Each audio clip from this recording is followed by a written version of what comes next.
Dude, what you just mentioned is a whole new business for Tesla. Yeah, Holy jeez. tier one supplier. That's absolutely ridiculous. That's crazy. Oh my God.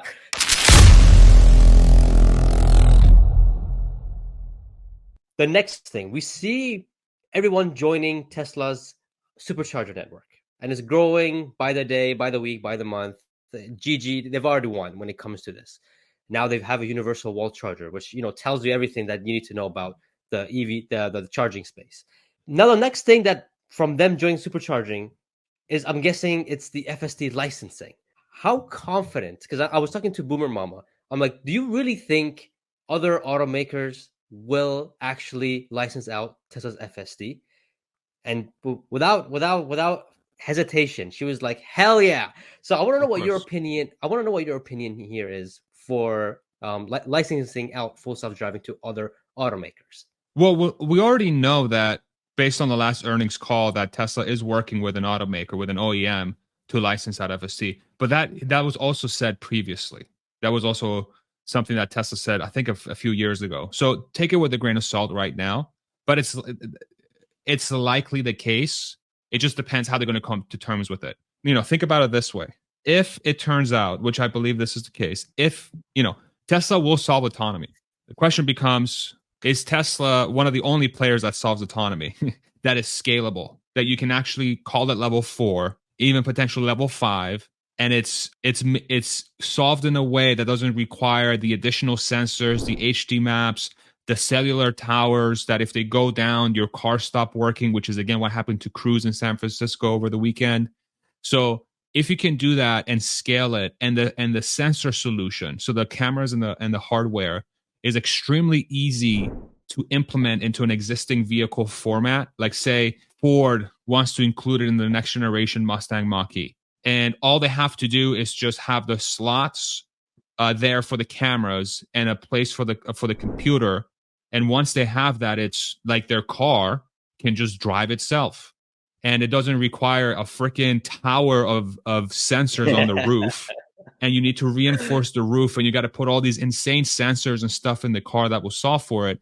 If it's that streamlined, then the automaker is going to be incentivized to partner with Tesla because the manufacturing process on their end becomes stupidly simple. So you also have to think about it that way.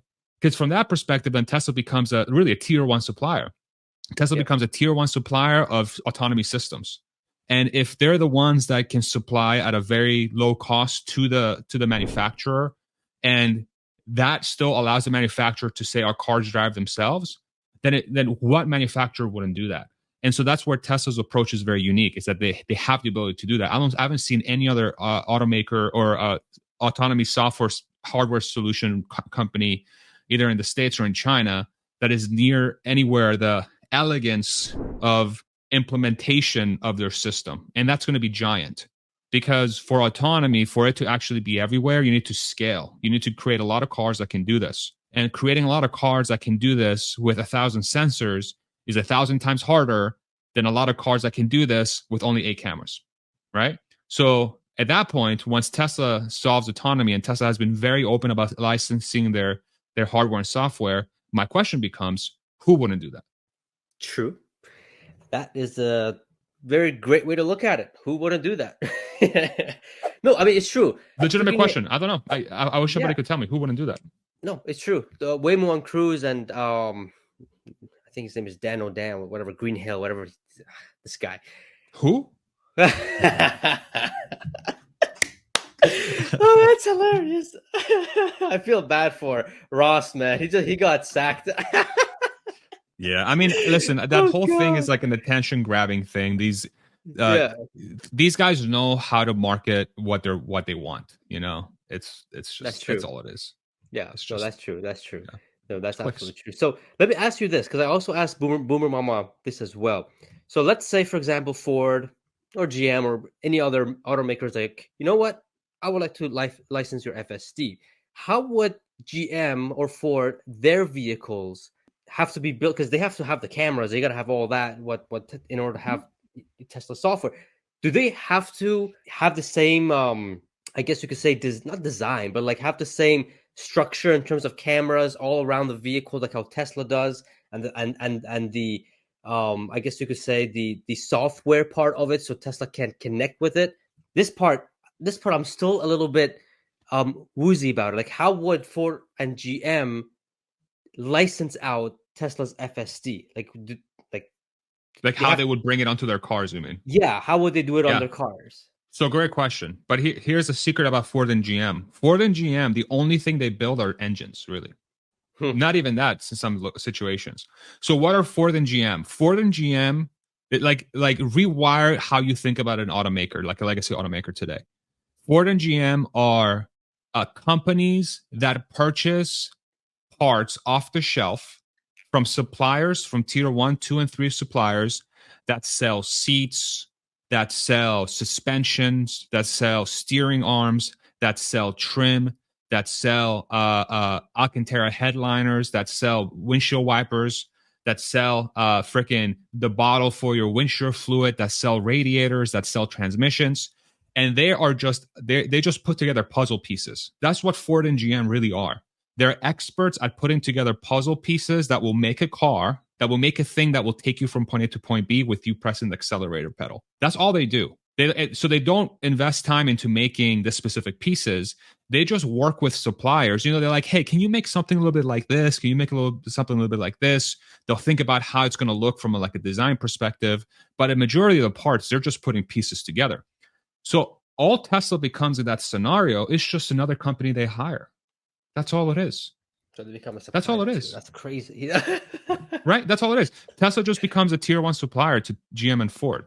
And so from that perspective, again, this is my previous point, is if Tesla's solution for self-driving is so simple compared to the other automakers, or the other, again, from my perspective, correct me if I'm wrong in the comments, let me know if I'm missing something. But it seems like their solution is by far the most elegant. And so if you're an automaker trying to build a car that implements Tesla's solution, you just have to account for exactly what you said. We just got to make sure there's 8 holes, 4 on the sides, 3 in the front, 1 in the back, and we got to make sure there's a slot for the computer somewhere to run. And maybe Tesla says, okay, if you want that, you have to bring on our operating system as well, like the thing that runs the screen. And they make it part of the package. And they're like, okay, we just have to make sure we have a screen. And we buy Tesla's computer and we buy their cameras. And then if you put all like, if you really think about how much material is that, I bet you can fit all 8 cameras and the hardware, like the computers, because they don't even need the screen. A screen can be any screen, right? It's like you buy a TV that's a 75-inch TV or a 150-inch TV, but they all get plugged into your Apple TV or they get plugged into your cable box, right? That cable box, think of it as the hardware computer for self-driving and to power the screen, whatever the systems are on that screen. All those things I bet you can fit in a 12 by 12 box. Just all those. And just Tesla's like, here's your 12 by 12 box. You get our OS. You get the, I don't know, you probably don't even have to give them the harnesses and the wires. They can probably get those off the shelf. You give them the cameras. You give them the processing computers. And you're like, here you go, figure out how to put it in your car. And they put it in the car. And then this camera system will be smart enough to sort of calibrate itself to the position. They have to be in a then probably Tesla's like, hey, if you're going to put your side cameras, we recommend you put it, I don't know, a foot and a half up from the ground and making sure that it faces this angle. And the side cameras, we want you to put it a foot off the ground facing backwards at this angle. And the front camera, you just got to have a slot for it on the windshield. And the back camera, you got to make sure it's not obstructed by the trunk. That's it. You just set up some rule sets and then the cars figure out how to put it in. Dude, what you just mentioned is a whole new business for Tesla. Yeah. Holy jeez. Tier 1 supplier. That's absolutely ridiculous. That's crazy. Oh my God. So hold on. That's okay. That's one part. How would they would do it? How would Tesla charge the licensing for other automakers? Would it be based on a revenue sharing? Because me and Oracle were talking, and he's like, maybe they can charge other automakers that do license FSD like the $200 a month at the current time. Obviously, in 5 years' time, it'll be more than that. The $200 a month, and then they charge their customers, their customers maybe 250, 300. But then Boomer Mama is like, no, it's gonna be a revenue sharing thing, revenue sharing, like 20%, 30%, something like that. And I'm just like, Yeah. Both are great ideas, but what would make the I would think the revenue thing would make more sense. This way, it's based on customers. It's, if you have X amount of customers, they will charge X amount of dollars, because if you don't, they can't charge. I'm just getting twisted on my own thoughts, but what do No, you I see think, what you're dude? saying. Yeah. Yeah, I mean, that's a great question. So let's think about the pros and cons, right? So if they do it if there's a fixed price where they're like, hey, for GM, we will charge you $10,000 for the software and hardware package, and then you get to pocket all the earnings from like your monthly revenue by allowing people to sign up for on a monthly basis or allowing them to buy it outright, then that does two things that are not great. It increases the upfront cost for the manufacturer, and it also makes it so that Tesla misses out on recurring revenue over like the tail life of the vehicle, right? So Ford has to spend $10,000 on that package as an example, and then that automatically makes their car $10,000 more expensive. So where the revenue share makes sense is that the Tesla could just say, we'll give you the hardware for free, kind of what they're doing right now with their cars. And then the agreement becomes, if you put that stuff in your car, we have the right to track on our hardware, whatever it is, how many miles the car is being driven while it's active, and then we do a revenue share of some sort, or like how many months the software is active for. But that's equation one. Equation two is when people want to use that same car and add it to the fleet of robotaxis. Because you have to remember, there's two variables here. There's one variable where you say rent FSD for $200 a month, where it drives you around as an individual. And then there's a second variable where you take the car and you add it to a fleet without a driver, and then the car does work for you. Okay. So variable number one, Tesla and Ford and GM, whoever could say, we'll go halvesies, or we'll go 80-20. And then the robotaxi one, for that car to be allowed to pick people up, I bet you what they say is that it has to run on Tesla's robotaxi network. The only place you can add this car is on Tesla's robotaxi network. And if that were the case, you know what I'm saying? Then it becomes super easy. It becomes, okay, Ford gets a cut, and then Tesla gets the other cut. And then Tesla doesn't have to worry about maintenance or nothing.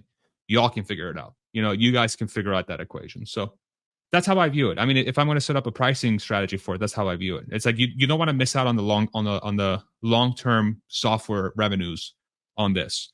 So offering it as a free hardware, and then charging on the monthly subscription or per mile if it's a robotaxi makes the most sense. And it lowers the barrier of entry for both the manufacturer and the customer. And Tesla can make money over 10 years on the same car. Thank you so much for watching this video. If you'd like to support the channel, all you have to do is click subscribe right below this video. And if you'd like to go above and beyond, I have a link to my merch in the description, as well as a coupon for Athletic Greens where you'll get free vitamin D and travel packs with your purchase.